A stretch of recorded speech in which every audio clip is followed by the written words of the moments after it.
Herkese merhabalar arkadaşlar, bugün evde kazandibi nasıl yapılır onu anlatacağım. Tarifi videonun altındaki açıklama kısmına gelin. Arkadaşlar o dışarıda yemiş olduğunuz pastanelerde, böyle o lüks pastanelerde yemiş olduğunuz böyle kazandibi oluyor ya, bunlardan daha güzel olacak. Başta malzemeleri gösteriyorum, daha sonra tarifin yapılışına geçiyorum. Malzemelerin hepsini ayarladım, şimdi tarifin yapılışına geçiyorum. Tencerenin içerisine 8 su bardağı süt ekliyorum, 1,5 su bardağı şeker ekliyorum, 1 su bardağı un ekliyorum. Topaklanma olmasın diye ne yapacağım? Elekten geçirerek ekliyorum bunu. Yarım çay bardağı buğday nişastası var. Bunu da elekten geçirerek ekleyeceğim. Aynı şekilde dikkatlice elekten geçiriyorum. Başta bunu şöyle bir karıştıralım. Kendine gelsin, bir rahatlasın. Tüm malzemeler iç içe girsin. Bir homojen bir kıvama gelsin. Daha sonra ateşi göstereceğim buna. Direkt ateşin üzerine koymuş olsaydım topaklaşma olacaktı. 1 dakika boyunca durmadan bunu bu şekilde çırptım ve artık bana diyor ki ateşi gösterebilirsin bana. Ocağın altını yakıyorum. Tencereyi ocağa ekliyorum. Ekler eklemez hiç durmadan bunu karıştırıyorum. Arkadaşlar bu kaynayana kadar, böyle fokur fokur kaynayana kadar durmadan bu şekilde başını döndürün bunu. Bu şekilde karıştırmazsak pütür pütür olacak, topaklanmalar olacak. Bu da istemediğimiz bir şey. Yavaş yavaş kıvama geldiğini hissedebiliyorum. Katılaşmaya başladı. İstediğimiz kıvam yavaş yavaş geliyor. Evet, kıvama geldi. Kaynamak üzere artık. Son zamanlarımız. Görüyor musunuz arkadaşlar? İyice böyle kaynamaya başladı. Şimdi altını kısıyorum. Bunun hızlıca 1 yemek kaşığı tereyağı ekliyorum buna. Kaynadıktan sonra 2 dakika tutuyorum. 2 dakika boyunca durmadan bunu kaynatıyorum. 2 dakika boyunca bunu durmadan kaynattım ve iyice karıştırdım. İstediğimiz kıvama geldi. Şuna bakar mısınız ya? Pürüzsüz, muazzam bir yapısı oldu. İşte tam bu şekilde olması gerekiyor. Görüyor musunuz? Hem böyle yapışkan da bir kıvamı oldu. Fark edebiliyorsunuzdur belki. İşte istediğimiz olay tam da bu. Şimdi altını hızlıca kapatıyorum bunun. Bir kenara alıyorum. Şimdi yapacağım işlemi gösteriyorum. İkinci aşamaya geçiyorum artık. Benim elimde daha önce de görmüşsünüzdür bunu. Baklava yaptım. Adana böreği yapmıştım. Su böreğinden bahsediyorum. Ve bunu ölçüyorum. Kaça kaç? 40'a 30 geliyor arkadaşlar. Şöyle göstereyim. 40 olduğunu da göstereyim size. Tam 40 geliyor arkadaşlar. Bu boyutta bir tepsi kullanacağım ben. Bu klasik zaten baklava tepsisi. Börek tepsisi. Tereyağını alıyorum. Başta dip kısmını bir parça yağlayacağım. Çok fazla değil arkadaşlar. Her tarafa bir parça gelecek şekilde şöyle sürtüyoruz. Amacımız burada bunun yapışkanlığını kullanmak ve karamelize olmasına destek olmak. Şeker ekleyeceğiz çünkü birazdan buna. Dip kısmı ne oluyor? Kazan dibini biliyorsunuz. Kazan dibi böyle dip kısmı böyle karamelize siyah bir tabakası oluyor en dip kısmında. Gelmeyen yerlere de gelsin diye elimizle o boşluklara gelmeyen yerleri dolduruyoruz. Her tarafına şekerimiz geldi. İstediğimiz kıvama geldi tepsi. Tereyağı işlemi bittikten sonra bunun içerisine şeker ekleyeceğim. En dip kısma şeker gelsin. Böyle her tarafa eşit gelecek şekilde ekliyorum. Ve yan taraflarına da hiçbir yere gözden kaçırmayın. En son ne yapıyoruz? Şöyle yayıyoruz. Her tarafına şekerin geldiğinden emin oluyorum. Her tarafa homojen bir şekilde gelmiş oldu. Gördüğünüz gibi mis gibi oldu tepsimiz. Karamelize olmaya hazır artık bu. Şimdi burada yapacağımız işlem çok önemli. Böyle şunu bir kenara alayım. Başta göstereyim karışımımızı. Karışımımız bekledikçe bir parça böyle üstü ne olacak? Kabuklaşacak. Ara ara bunu böyle karıştırmayı unutmayın. Pütür pütür olmasından kurtuluruz. En son zaten buna bir işlem yapacağım. O pütür pütür olanlar gidecek zaten. Hem de kıvam vermiş olacağız. Biz ne yapacağız? Şimdi bu karışımdan faydalanacağız. Bu saf temiz karışımımızdan bir parça alıyorum. Hepsinin her tarafına şöyle silme gelecek şekilde ekliyorum. Dediğim gibi silme olması yeterli. Çok fazla eklemeyeceğiz. Her tarafını silme geçecek. Onun için böyle gelişi güzel başta ekliyorum. Oh, mis gibi koktu ya. Böyle bir şey olamaz ya. Dersen çok lezzetli olduğu belli yani. Kokusundan belli oluyor. Son kepçemi de ekliyorum buna. Kalan karışımı kenara alıyorum. Başta şöyle her tarafına yaymaya çalışın. Hemen hemen her tarafa yayılmış oldu. Böyle sağına soluna getire getire bunu her tarafına hemen hemen yaydım. Çok da böyle ufak tefek boşluklar oldu. Bunlar hiç problem değil. Bu şekilde olması yeterli. Şimdi bunu ne yapıyoruz? O dip kısmını karamelize hale getirmeye çalışıyoruz. Şimdi ocağa gidiyoruz yani. Ocağın altını yakıyorum. Tencereyi ocağa ekliyorum. Bunu sağına, soluna, önüne, arkasına böyle çevire çevire o dip kısmını karamelize ediyorum. Sürekli böyle çevirmeniz gerekecek. Elinize eldiven geçirmekte fayda var. Belli bir zaman sonra şu kenarlar ne olacak? Bir parça ısınacak. Rahat bir şekilde çalışabilmek için eldivenle çalışmakta fayda var. Ben de şimdi eldivenimi giyiyorum zaten. Ya da şöyle mis kokulu bir bezle de çalışabilirsiniz. Görüyor musunuz? Ufaktan ufaktan kaynamaya başladı. Kendini belli ediyor. Sanki böyle Adana böreği yapar gibi ya da künefe yapar gibi bunu böyle döndere döndere çevire çevire kıvama getiriyoruz.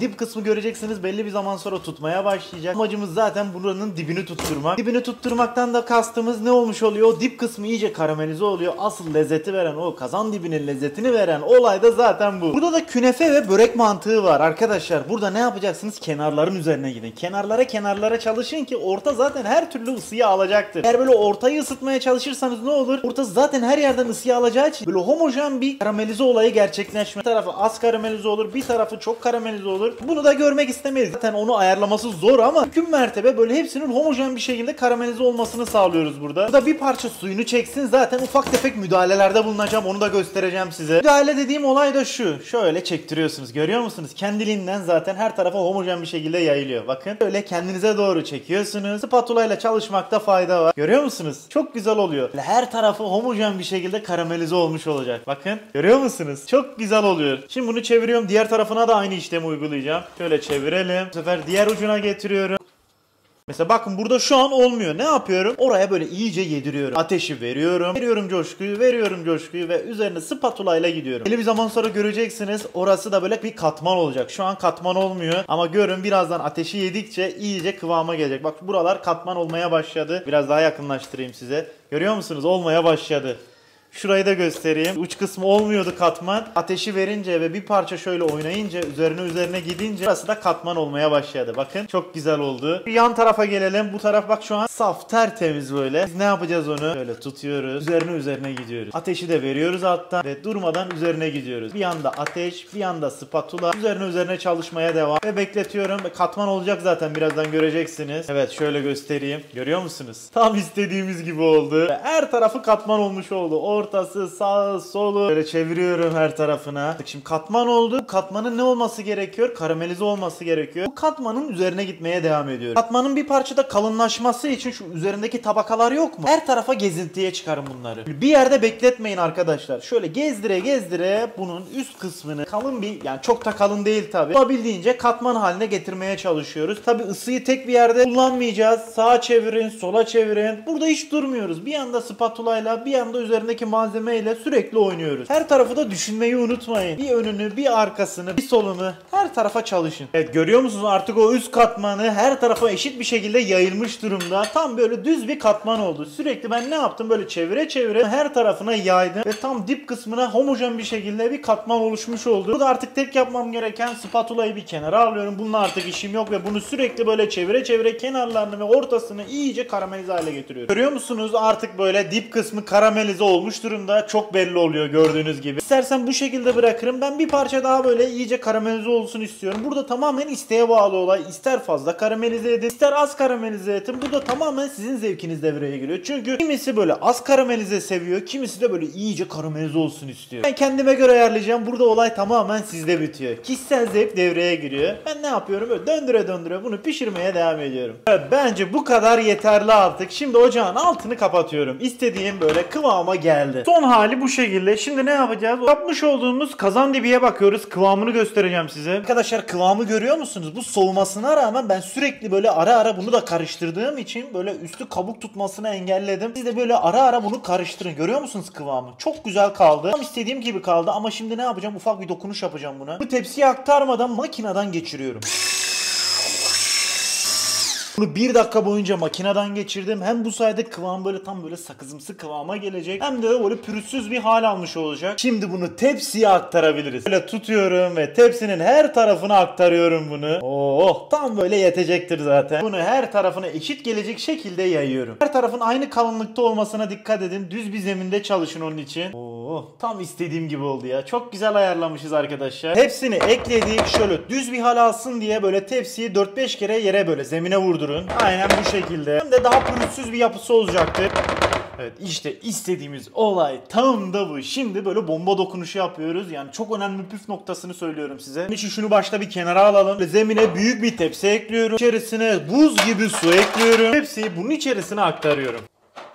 Bunu yapmamızın nedeni bunu çıkarırken dibini sıyıracağız ya rahat bir şekilde çıksın diye. O alttaki o katman çünkü aşağı yapışmış durumda. Yine çıkarken zorlanacaktır ama bu şekilde kısmen onu rahatlatıyorsunuz. Evet sistemi kurduk. Şimdi bunun oda sıcaklığına gelmesini bekliyoruz başta. 1 saat dışarıda beklettim. Oda sıcaklığına geldi. Şimdi bunu hızlıca buzdolabına veriyorum. 12 saat buzdolabında beklettim. Şimdi dışarı çıkarıyorum. Tepsimizi çıkardık. İyice kıvama gelmiş. Görüyor musunuz? Formunu koruyor arkadaşlar. İyice katılaşmış. Tam istediğimiz kıvamda. Ben bununla sıyıracağım ve boyutunu da buna göre ayarlamak istiyorum. Ne yapacağım? Görüyor musunuz? Şu hizadan keseceğim arkadaşlar. Yani şöyle göz kararı tutuyorum. Bunu boylu boyunca kesiyorum. Üzerinden de geçtim. İyice yolunu belli ettim bunun. Yine göz kararı belirliyorum. İzini belli ettim. Tam şurası. Yine boylu boyunca üzerinden geçiyorum bunu. Bu işlemi yaptıktan sonra şu kenarları görüyor musunuz? Onları da böyle ayırıyoruz. Kalıbından çıkarıyor gibi düşünebilirsiniz burada. Sağından, solundan, arkasından, her tarafından böyle geçiyorum. Çok basit bir işlem arkadaşlar bu. Hiç zor değil. Tüm kenarların üzerinden geçtim. Çok güzel oldu. Şimdi yapacağımız işlem artık bunu kalıbından çıkarmak. Çıkarmadan önce şöyle bir parça su ayırdım. Aparatımı suya batırıyorum. Yapışmasın diye şöyle bir çevirelim bunu. Ve bunun dibine giriyorum başta. Yuvarlak bir rulo yapmayı düşünüyorum. Şöyle tutuyorum ve başta ne yapıyorum? Bir parça katladım. Görüyor musunuz? Ve üzerine gidin bunu. Hiç affetmeyin onu. Üzerine katlıyorum. Burada olay tamamen sizde. Gerçekten basit bir işlem. Evet, bana yeter dediğiniz zaman duracağız arkadaşlar. Bu rulo yeter dediğiniz zaman ne yapıyorsunuz? Şuradan kesiyorsunuz. İlk kat daha ben gitmek istiyorum. Şöyle. Bence bu kadar yeterli. Burada bana diyor ki dur. Şunun güzelliğine bakın ya, nasıl da güzel sallanıyor. Ve burada ben de duruyorum. Şöyle tutuyorum. Şuradan bir keselim. Buradan kestikten sonra yapacağınız işlem çok basit zaten. Böyle tutuyorsunuz ve ayırıyorsunuz onu. En son artık tabaklama işlemi kalıyor. Bunun güzelliği dillere destan oldu bence ya. Görüntü bence muazzam. Bir parça sıyırıp artık onu tabağa bırakıyoruz. Ne düşünüyorsunuz bilmiyorum ama bence efsane gözüküyor ya. Gerçekten biz bu işi başarmışız. Görüntü anlamında dört dörtlük oldu. Şu tatlılığa bakın. İnsan aşık olur buna ya. 3 tane altta, 3 tane üstte, bir tane de en üstte var. Yani 3, 6, 7 adet var. Bir tanesini şöyle tabakladım. Bunun sunumu tamamen size kalmış. İster bu şekilde tüketirsiniz. Ben de şöyle bir parça fıstık var. Üzerine gezdireceğim. Ben yakıştığını düşünüyorum. Bomba dokunuş oldu. Hem görsel olarak güzel oldu. Lezzetine de lezzet katacaktır. Dışarıdan aldığınız kazandibilerde bu görseli yakalamak bile zor yani, öyle söyleyeyim. Evde bu böyle, bu formu böyle, bu güzelliği yakalamak gerçekten çok güzel. Görüntü gerçekten beni mest etti. Biz bu işi başardık diyebiliyoruz görüntü olarak. Şimdi lezzetine bakacağız dediğim gibi. Şimdi en sevdiğim zamana geldi. Tadım yapacağım. Bakalım nasıl olmuş. Şöyle tutalım. Şuradan bir parça alayım bundan. Şöyle tutuyorum. Tadına bakıyorum.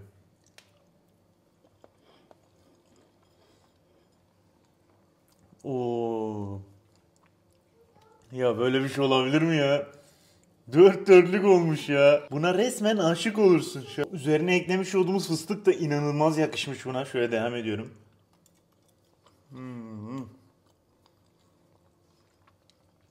Çok güzel olmuş ya.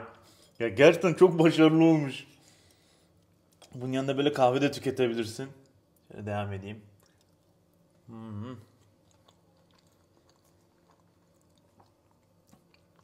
Bayıldım ben buna ya. Resmen bayıldım ya. Arkadaşlar bu tarifi mutlaka denemelisiniz. Eminim çok beğeneceksiniz. Tüm püf noktalarını da anlattım ben size. Şöyle.